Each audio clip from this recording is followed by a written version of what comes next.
Studio.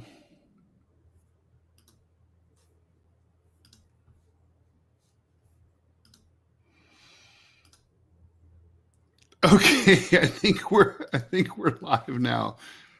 I'm putting it in. All right, everybody.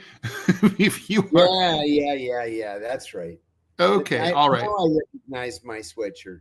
All right, let's start this from scratch, everybody. All right, we are really sorry.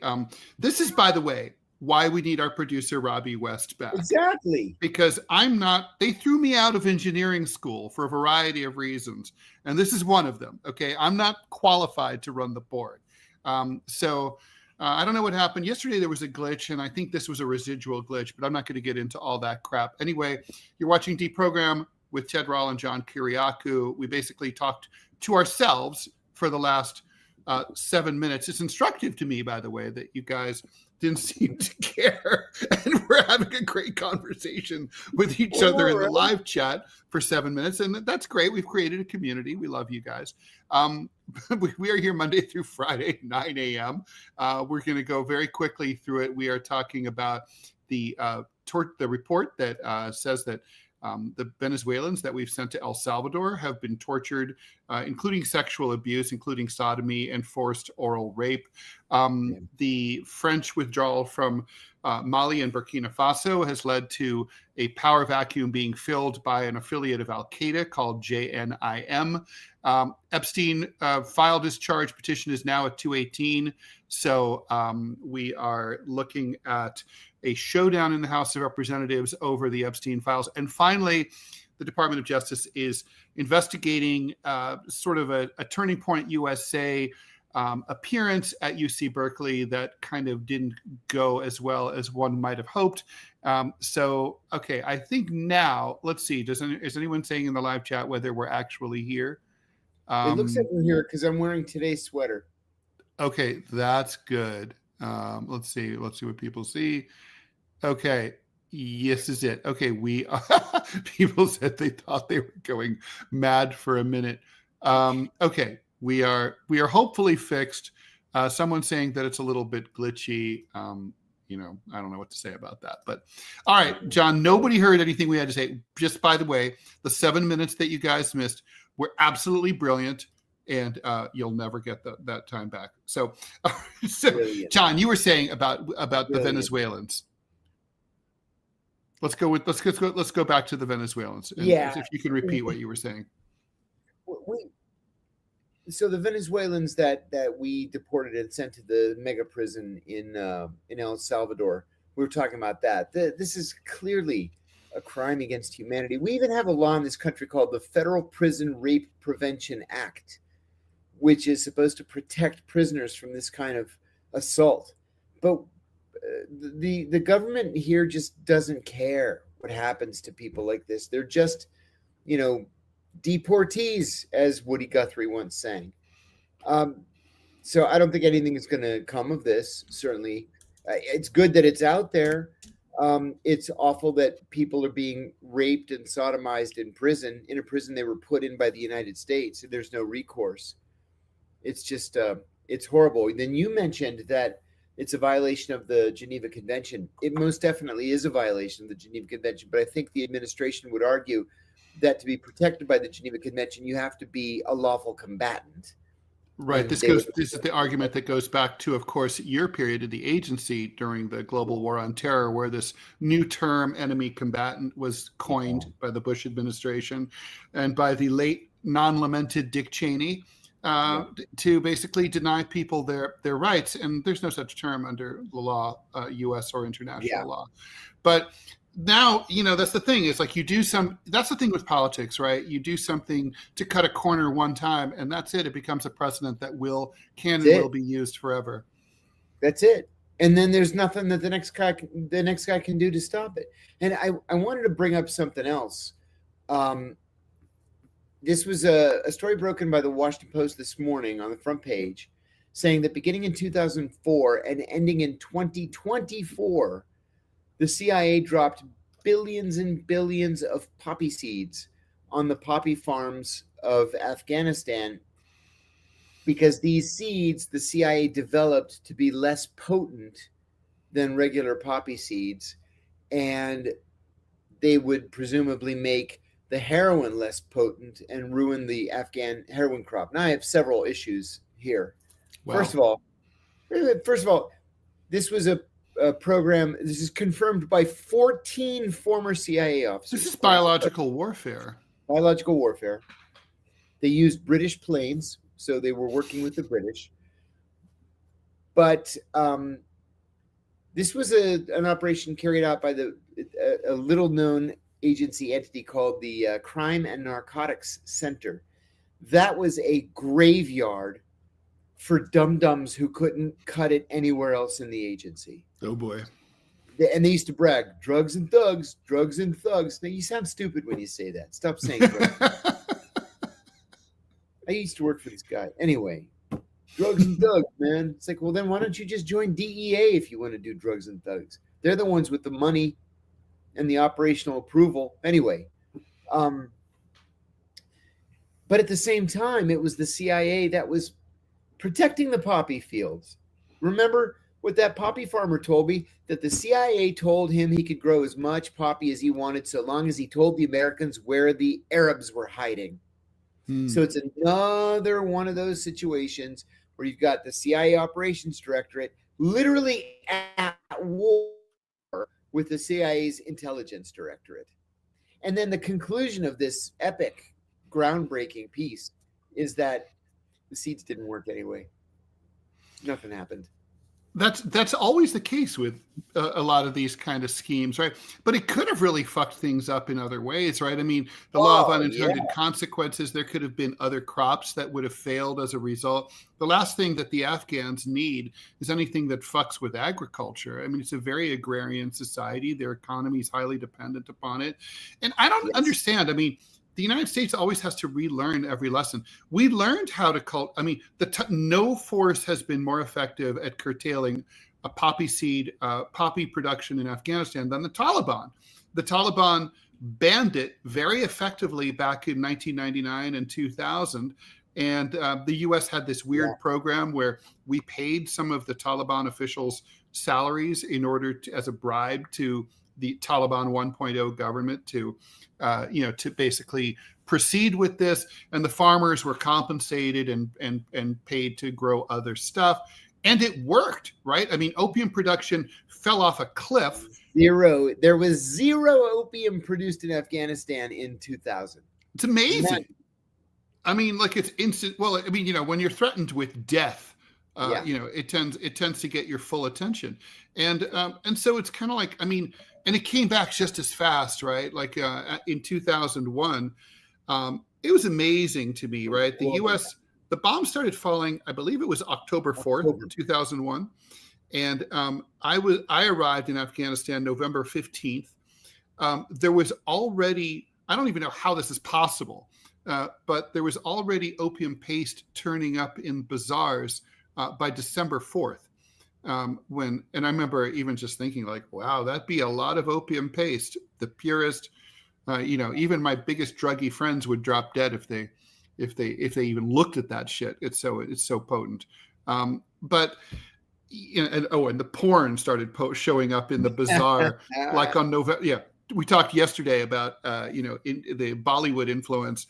My favorite was all these weird Indian porn things with weird English titles like Founder's Boobs. Oh my God. I prefer my boobs thunderous to thunderous. And I think thighs should be thunderous, not really boobs. I don't even know what thunderous boobs would look like. But anyway, so that's actually terrifying, right? I mean, if there should be an international convention banning the dissemination of biological entities over a foreign country without their express permission. I had a conversation once with the British ambassador to Afghanistan. It was at Bagram Air Base, and I was there with the Senate Foreign Relations Committee, not with the agency, and we were talking about spraying right? Like we tried to do in Mexico back in the 70s and the 80s. And he said, can you imagine if we sprayed like Roundup, for example, on the poppy fields every time a child is born with a birth defect or mental retardation or any problem at all, they're going to blame Her Majesty's government, he said. And I said, yeah, that's exactly right. And rightly so. The solution is not to spray them. The solution is earlier on in the process, where you convince them not to plant the things in the first place. You pay them. You pay them. Because there's no other way for them to make any fucking money. That's right. I mean, especially now, I mean, like the Afghan economy is collapsing due to these horrific sanctions, which also are, you know, just heinous. Houdini's asking, wouldn't the CIA want the heroin to be as potent as possible since it's mostly going to Russia? Yeah, they would. See, this is that dichotomy again. The Directorate of Operations, yeah, they want Afghanistan to produce as much heroin as it can. But then the Directorate of Intelligence, where most of the more sane people are saying this doesn't make any kind of sense. There shouldn't be any American-supported heroin in the first place. And so you're stuck with the CIA fighting itself. That's crazy. Another comment here. It looks like Super Chat's not working. I'm going to fix that. You know, I'm pretty sure I can fix that. I think you might be in the wrong chat, so I'll fix that. Star Runner, did you see where senators slipped in $500,000 payments to the senators whose phone records were surveilled by the FBI, currently being debated right now in the House of Representatives? I missed this story, John. Can you fill me in while I do a little troubleshooting here? Yeah, in the budget bill that that the Senate passed a couple nights ago, they included a line item to give themselves $500,000 each if the FBI had examined their cell phone records related to January 6th. So this would be as kind of a settlement payment. So if your cell phone, like Josh Hawley, remember Josh Hawley running with his fist up in the air, and then he ran for his life an hour later from the January 6th people. Well, the FBI sought Josh Hawley's cell phone records to see, was he talking to anybody that was involved in the demonstration. So Josh Hawley gets $500,000 cash as a settlement now. Any senator, and of course they're all Republicans, any senator that had his cell phone records examined gets $500,000. It's nice to be the boss. Oh, God, it's just like, it's amazing. Yeah, I do not understand. By the way, it looks like Super Chats are working over in the Rumble feed. By the way, there's this new feature I just saw over in YouTube where you can set a goal and promise to do something. I don't know, maybe we can promise to rub our stomachs and bark like a dog at the same time or something if we get a certain number of Super Chats. I don't know. Sounds like the kind of thing that would be more annoying than anything else. But as far as I know, everything is up and running despite my previous screw up. By the way, just thanks everybody. We did achieve our goal on Robbie Aid last week. And we are set for the month of November.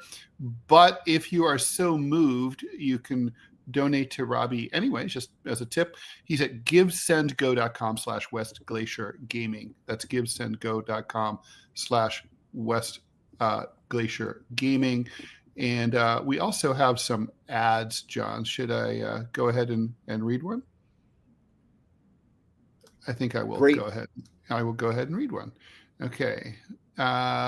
Brooke Burke, a fixture in the entertainment and wellness industries for decades, known for her roles in Dancing with the Stars and Wild On, is not one to shy away from the spotlight, but shortly after she turned 50, despite her expertise, the fitness icon suddenly found herself battling a body that seemed to be working against her. Now Brooke is opening up publicly about her experience because it's one that millions of women face unexplained weight gain, muscle loss, and declining energy. And she's revealing how she discovered one thing that made her leaner, stronger, and healthier than ever. She says that today at 53, she feels amazing and her abs are tighter than they were 10 years ago.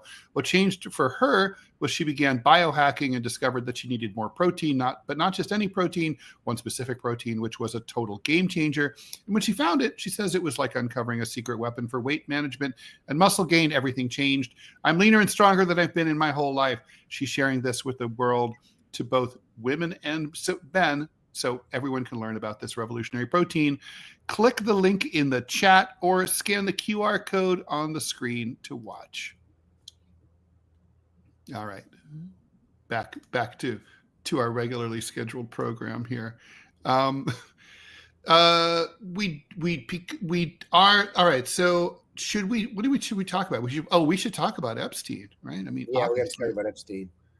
Okay, yeah. So anyway, House is back in session. It looks like Thomas Massie has 218, and there's some thought that there's someone resigning who's one of his 218. But he says that even if they go down to 217, they'll be back at 218.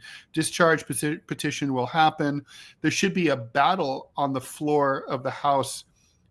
John, how does this work? I mean, is there anything that the leadership that doesn't want to release the Epstein files can do to prevent it at this stage? No, there's nothing that they can do. This is what's called a discharge petition. We talked about it one time months ago, but this is that inside baseball stuff that I just love about Capitol Hill. So there's a history of very strong speakers of the House, present speaker accepted. In that it's the speaker who single-handedly decides what goes to the floor of the House for a vote and what doesn't, what gets killed in committee and what doesn't. Well, if there's something that a majority of the House wants that the speaker won't permit to come to a vote, any member of Congress can file what's called a discharge petition. This is a petition to discharge whatever the issue is from the committee where it happens to be stuck.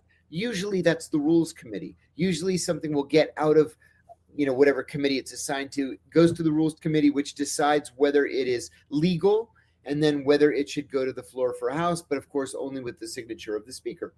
So in this case, and let me back up. I was working on Capitol Hill in 1986 when there was a discharge petition related to tax cuts. Right? The speaker didn't want tax cuts. The members wanted tax cuts. They issued a discharge petition. It got 218 votes. It went to the floor of the House for a vote. Not to say it'll become law, because there is no such thing as a discharge petition in the Senate, but that's a different story. So what we have here is Thomas Massie and a handful of other Republicans, a very small handful of Republicans, plus all of the Democrats, literally every single one of them, including Representative Grijalva, who was just sworn in today. They want to send to the floor an order to release all of the Epstein documents. Mike Johnson said, no, they're not releasing any documents. And Massie doesn't really care about what happens to his career. He stands on principle. And so he filed a discharge petition. He's been trying to whip votes. It now appears that he has the votes. And so the petition will be voted on the floor. If it gets 218 votes, and it looks like it's going to be 218 to 217 or 218 to 216, then the Justice Department has to release everything it has on Jeffrey Epstein. And that's it. I was, just before we went on air, or I should say more accurately, just before I thought we were about to go on air, I saw breaking a news flash about how Democrats released a letter, emails from Epstein, in which he talked about Trump and apparently said that Trump, in which Epstein claims that, of course, he's not here to verify this, that Trump spent hours at my home with one of the accused victims. This is a new email that was just released by the House Democrats. So what do you make of this? Why are the Democrats doing this now and not before? Well, a couple answers come to mind. One, that the accusation's not true. Two, that there are going to be lots of Democrats in these files and on these tapes as well, also having sex with underage girls. And so it's one of those, I think it's one of those situations, Ted, where everybody's guilty. It's a Washington thing. Better to cover it up than to let the truth get out. I fear that that's what we're headed. But now the truth is going to come out. So will it be one of those like, whataboutism on steroids, where everybody's just like, well, you did it, and never mind what I did. I know what I am, but what are you? Yeah, and in addition, there's this situation between Melania Trump and Michael Wolff. He's a journalist, and it's funny. Michael Wolff reported, I don't know, months ago, that Donald Trump and Melania met on Jeffrey Epstein's plane. We have no idea if that's true. Melania Trump says it's not true. That they had sex on the plane, and that Donald Trump was cavorting with underage girls. So he published this in a book, and Melania's attorneys sent him a cease and desist letter, tried to get the book canceled. He says, you can't cancel the truth. He went forward with the book. Now he's suing Melania for $1 billion for defamation. And then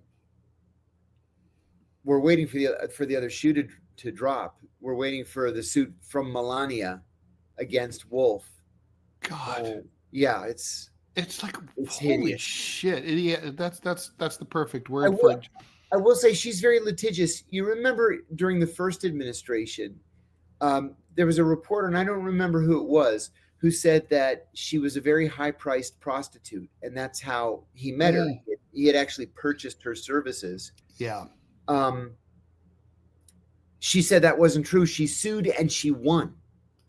Good for her. Yeah, she's absolutely right. I mean, I would have told her to do the same. Yeah. What a shitheel to say something like that. Crazy. Washington's crazy. Disgusting. Spectrum 30, thank you very much for the €5. John, congrats on the book release. Happy for you. Would you consider doing an audiobook version and recording it yourself, or is it too much effort? Oh, no, it's not too much effort. In fact, I've begged them for each one of my books to let me do the audiobook, and they were like, no, we have professionals who do that. We have professionals. Well, like, do you have an audiobook coming out, I guess, on the new one? I would have said no, but now that it's Simon & Schuster that's publishing the book, I'm going to say probably yes. So I'm going to ask again, but my ask this time is different, because the first time Random House hired some unknown Broadway actor to read the book, and he pronounced all the names incorrectly. Oh, God. Yeah, the Greek ones, the Arab ones, the Afghan ones, they were all pronounced incorrectly. So it was embarrassing for me. Well, now I am a card-carrying member of the Screen Actors Guild. Yes, you are. And I can do voiceover work. So I'm going to say I want to record the audio of my own book. I'm going to tell him again. Well, John, I hate to piss on your parade, but I would advise you not to. I looked into this about my most recent book, it's which I was like, oh, I could, do my own recording. Yeah. It's extremely hard and very time consuming. I mean, it could take like, reading your book, you think, oh, it'll take like 3 hours or 4 hours. No, it could be 40 or 60 or 80 hours of intense studio work. You have to do a reset. You can do an hour at a time. Otherwise, your voice starts to get scratchy and fucked up and inconsistent. You have to go back and do edits and corrections. It's a huge pain in the ass. I had no idea. It's like, I always thought, oh, it'd be fun. I can read my own book. I mean, I read all of the Harry Potter books to my kid, all of them. Right. There's thousands of pages, but it's not good enough for audio quality recording. And you have to go to a studio to do it. You have to go to a studio. And of course, the studio would be in New York. And then what would I do there? Well, you'd hang out with me. Yeah, that's great. So that part's good. Yeah, it's like not like it's so funny. I actually had a friend of a friend, literally in all seriousness, say, like, "Oh, I don't want to come to New York. There's nothing to do there." I was like, "What? What? I mean, of all the briefs against New York City, that's really not one of them." Question for you, John. Fluidic Polly on Rumble is asking, does the media censor or suppress news of domestic terrorism for fear of copycats? There were quite a few of them, but I never hear of them. This is a good question. Go ahead. That's a good question. The answer is yes. And what they do is, if something happens and in the course of the investigation, a journalist finds information that the government deems to be critical to the investigation, they don't want the public to know, the administration will go, and at a high level, I've seen it when I was at the CIA, I've seen it as high as the president himself calling a newspaper publisher and saying, listen, for the good of the country, for the safety of the country, please don't publish this. And I'd say probably 50% of the time they don't publish it. And the other 50% of the time they conclude that the American people have a right to know the information and they go ahead and do it. But yeah, it's not unusual at all for the White House or for the National Security Advisor, the Secretary of Homeland Security, whomever, to call a publisher directly and ask him to kill the story.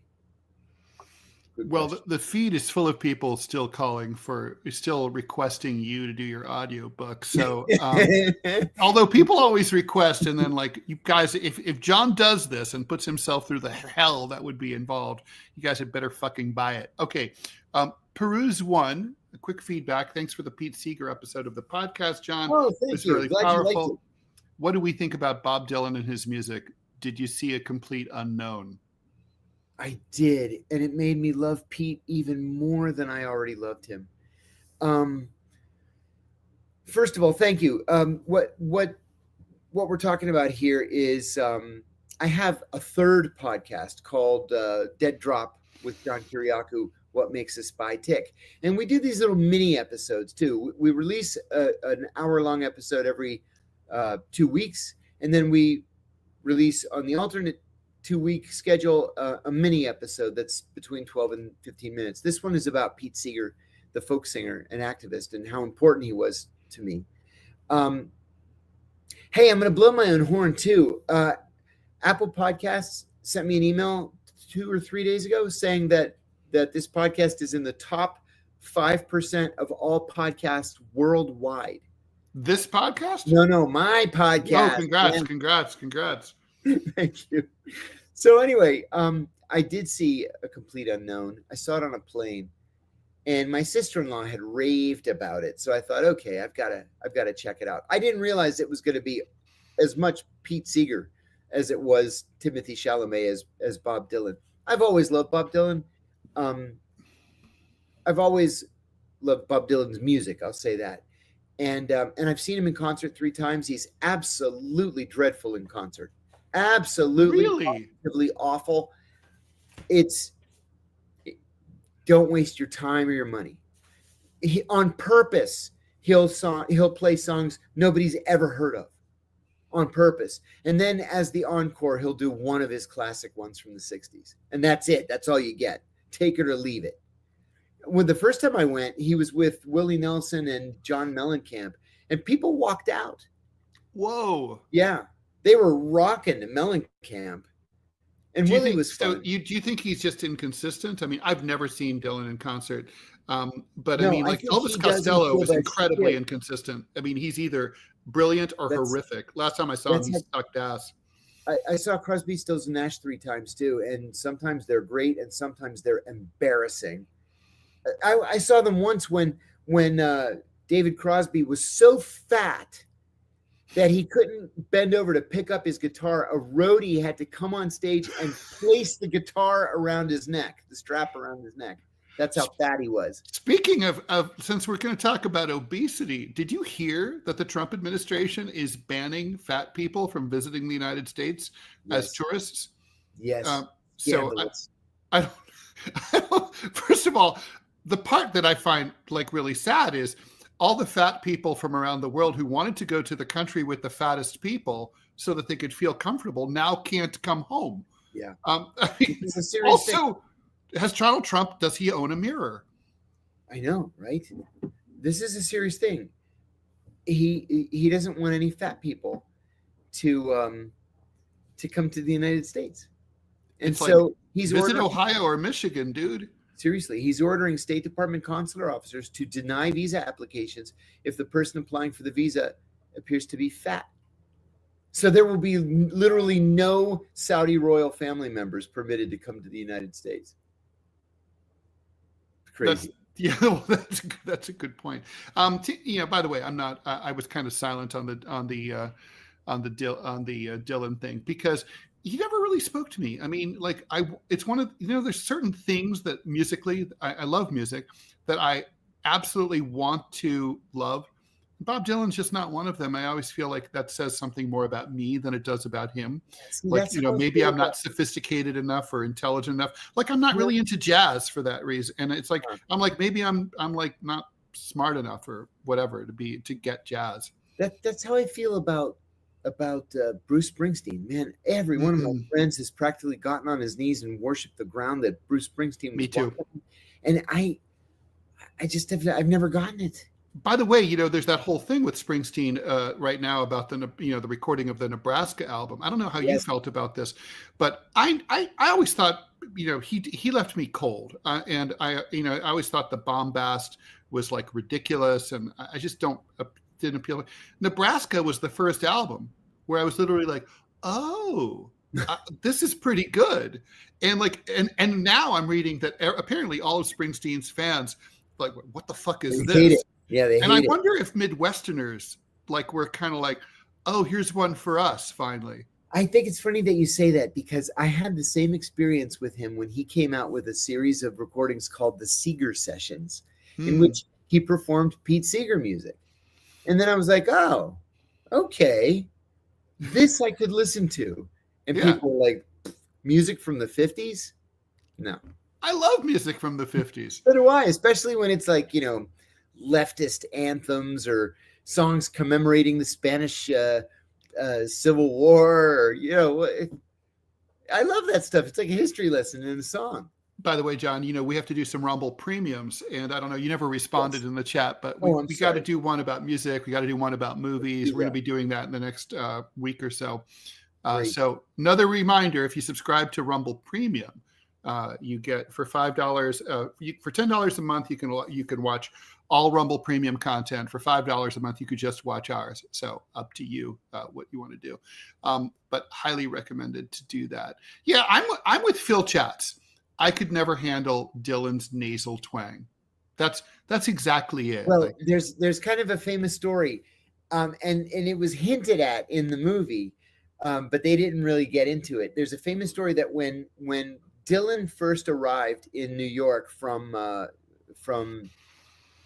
Hibbing, Minnesota, he found the nursing home in northern New Jersey where Woody Guthrie was living. He had Huntington's disease, and there's no cure, and it's a terrible, horrible death, and he was just dying slowly. Pete was there every day, all day, playing songs for him and talking to him and reading him the letters that people were sending him. So in the movie, Dylan comes in, he's 18 or 19 years old. Woody Guthrie is his hero. And he asks if he can play a song for Woody that he had written. And Pete nods and smiles, and Dylan plays the song. Well, the part they cut out in the movie was after Dylan left, Woody said to Pete, he's not much of a songwriter, but that voice, it's the voice of an angel. What?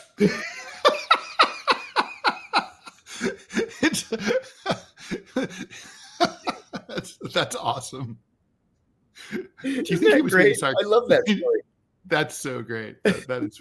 That's fantastic. Oh my God. Yeah. So it's like one of those things. Someone's mentioning Hendrix. Yeah. Give me Hendrix anytime over Pete Seeger. I could put Over that on Seeger? any time. Over Seeger. No, over Hendrix, Springsteen. over Dylan. Oh, over Dylan, right? Yeah. Yeah, for singer-songwriter shit, which I am partial to. I got to go Nick Lowe. I love Nick Lowe. Yes. Yeah. Very underrated. Very. Nobody talks about him, but he's fantastic, and he's had such an incredibly and a vocal range that guy has. That's the voice of an angel. Yeah, he can go lower than I can go. He can go way higher than I can go. He's amazing. And politically, I mean, also Paul Kelly from Australia, fantastic. Nick Lowe, what's his name that created The Sopranos? Not David Gray. Chase. Yeah, David Chase. David Chase so loved Nick Lowe that he got Nick Lowe to sing a song called "The Beast in Me" that was the closing credits of episode number 1. That's right. Yeah. Yeah. The Beast in Me. So good. Oh, so good. What a song. Yeah. And by the way, he's always great in concert, whether he's backed by Los Straight Jackets or whether he's, just him and a guitar. It's always great. Here we go. Breaking news, John. House Democrats. This is it. Release. This is just more things about the Epstein email. This is not the files themselves. Sorry. Okay. So we'll see. I don't know. I got to say, I don't know what Donald Trump did or didn't do sexually with these girls, but to me, it doesn't quite pass the smell test that he did anything sexual with these women. It just doesn't. Girls, I should say. We'll see. We will see. Let's talk about al-Qaeda. So al-Qaeda, there's this al-Qaeda affiliate called JNIM that are based in West Central Africa. Starting about a year ago to 6 months ago, the French started withdrawing from their military bases in their traditional colonial former colonies in the Sahel, including Burkina Faso and Mali, of course. And there's always been, obviously, an Islamist problem in Mali, and to say the least. And now it looks like it's getting pretty serious with the French withdrawal. There's a fuel blockade on the capital city of Bamako. Is that the right way to pronounce it? I think it's Bamako. And so Timbuktu is still under government control, but basically JNIM has blockaded all the highways in and out of Bamako since September. So it's been a couple of months, fuel blockade, and basically the situation's getting pretty miserable in terms of power cuts, food prices going up, and Western nations are advising all of their nationals to evacuate Mali. It's a desperately poor country. And, basically JNIM is sort of following the Taliban kind of playbook, basically establishing sort of a form of governance in the areas that they control. They impose taxation on the locals. They are, they've set up Sharia courts and so on. This is a major problem. Who's going to handle this? The French? Are they going to go back in? Is the U.S. going to have to do it? Is the UN, or is it just going to rot? For the most part, the U.S. policy position is that this is a French problem, and the French just walked away 6 months ago, and they told us 2 years ago they were going to walk away. Donald Trump has made these odd comments about sending troops to Nigeria, which is generally in the area. Northern Nigeria especially, but we're talking about something that would have to be a major troop commitment. This group, the JNIM, I looked it up. I didn't know what it stood for. It's the Jamaat Nasr al-Islam wal-Muslimin, which means the gathering, the revolutionary gathering of Islam and Muslims, and it was created by the merger of 3 groups: Ansar Din, Al-Murabatun, and the Saharan branch of al-Qaeda. Interestingly enough, when they merged a couple of years ago, they pledged allegiance to Ayman al-Zawahiri, the number 2 in al-Qaeda, who we killed by firing an unarmed missile right through the middle of his body. I still think it's brilliant. He was in a house full of women and children. He was in a house full of women and children, and the CIA didn't want to kill the women and children. And so they just fired an unarmed missile. It was a missile with no warhead on it. And he was out on the balcony drinking a cup of coffee, and the missile went right through him. Jesus, the precision. Yeah. Crazy. So anyway, that's insane. This group is all over the place. It's in, as you said, Niger, Mali, Mauritania, Cameroon, northern Nigeria, and we're talking about desert and jungle. There are a lot of them. We already know how bad we are at fighting guerrilla wars, going house to house or tree to tree. It's not as easy as you might think it is. And so I don't think there's any desire in government here or any insistence on the part of the American people to get involved fighting some nebulous terrorist group in West Africa. It doesn't make any sense to me. Yeah, no one even knows about it enough to give a shit about it. And if they knew about it, they wouldn't give a shit about it. I mean, Mali, as far as anyone knows, has no natural resources. Right. They haven't attacked us. So there's no casus belli. Oh, well, that's for sure. I mean, I guess, traditionally it had been until maybe 10, 15 years ago, sort of the norm for the former colonial power to be considered to be in charge by the West of going in and cracking heads in a situation like this. This does sound like a job for the Foreign Legion, right? I mean, going door to door and counterinsurgency is a French Foreign Legion specialty. Absolutely. And what about, and don't call me crazy, what about the Wagner Group? Right? I mean, they're already there. What about the Chinese? They're taking over Africa anyway. They would be able to protect their own investments. Why would they don't want to be involved militarily? They don't. But why should we be involved militarily to protect China's investments in the Sahel? Well, so I mean, Emmanuel Macron has his hands full with the French. Yeah. Is he going to have the appetite to go back in? Or I mean, I have to say, I imagine French public opinion would probably require him to send a force, a few thousand, foreign legionnaires to go and save that city and lift the blockade. I mean, because it's just like it's white man's burden, right? It's a French obligation. It's like you guys, you owned it, you broke it, you left it. Now you got to put out the fires every now and then. Yeah, I think that's exactly right. I think it's a matter of French national pride, but I don't think Macron wants to do it. And then, of course, there's the situation in Burkina Faso too, it's now spreading over there too. Yes. And what would French public opinion be? Do the French people want to commit to a war where you don't have any idea what victory looks like? No, they did that with Algeria. And they didn't like it. And, that's the last time the French did that. They've been out of the endless war business for, the better part of half a century. Yeah.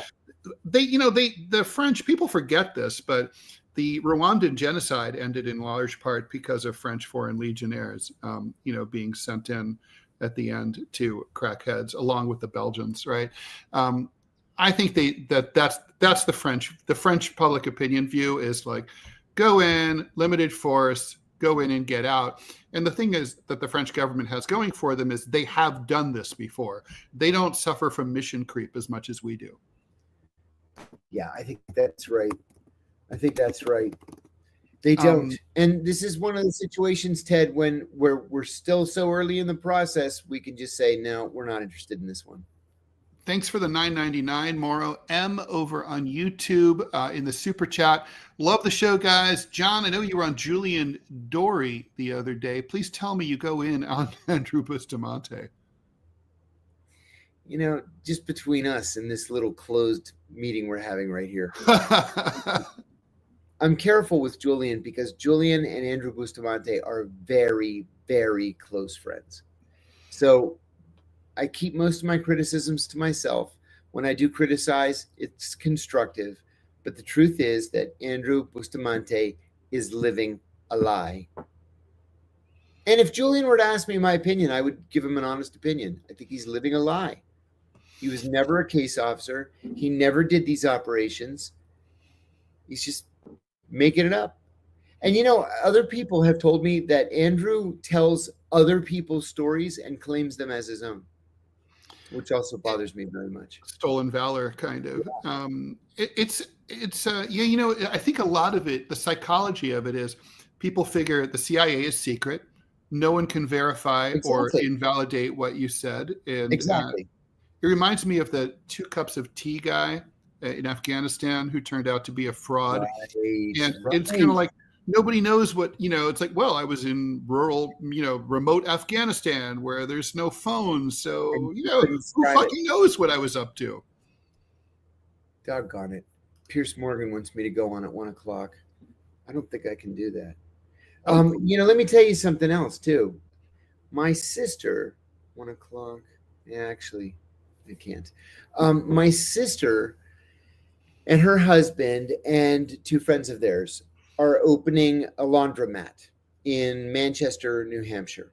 They're just about ready to go. It's gorgeous. There's a gourmet coffee bar and a kids' play area. It's gorgeous. So they've been interviewing for help.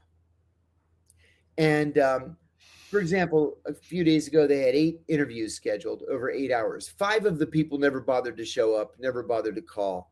One woman came. My sister said she came in pajama bottoms and a T-shirt that had a tear in it, no bra, and you could see her nipple through the tear in the T-shirt. That's how she came to a job interview. Anyway, there was one guy who came. My sister said he was fantastic. He came well dressed. He was well spoken. She's like, we got to hire this guy right away. So he claimed to be a retired Navy captain. And I said, Navy captain, that's the equivalent of a full bird colonel. Why in the world would he want a part-time $15 an hour job at a laundromat? And then he complained to her the other day that he really needed to pin this job down because since the government was closed, he wasn't getting his pension. And she said, that's not right.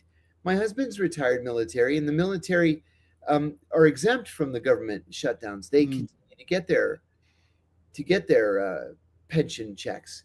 And he said, well, I was in this special part of the Navy. It was here we go. Cover, special operations. We're different. So even our if you're a captain, you're not. So she called me to ask me, and I said, it's all bullshit. It's stolen valor. He's making the whole thing up. So she had him fill out this application for background investigation. It turned out he just made up the social security number, like off the top of his head. He just made it up. Wow. But this is very much my sister. She did a deep dive on this guy.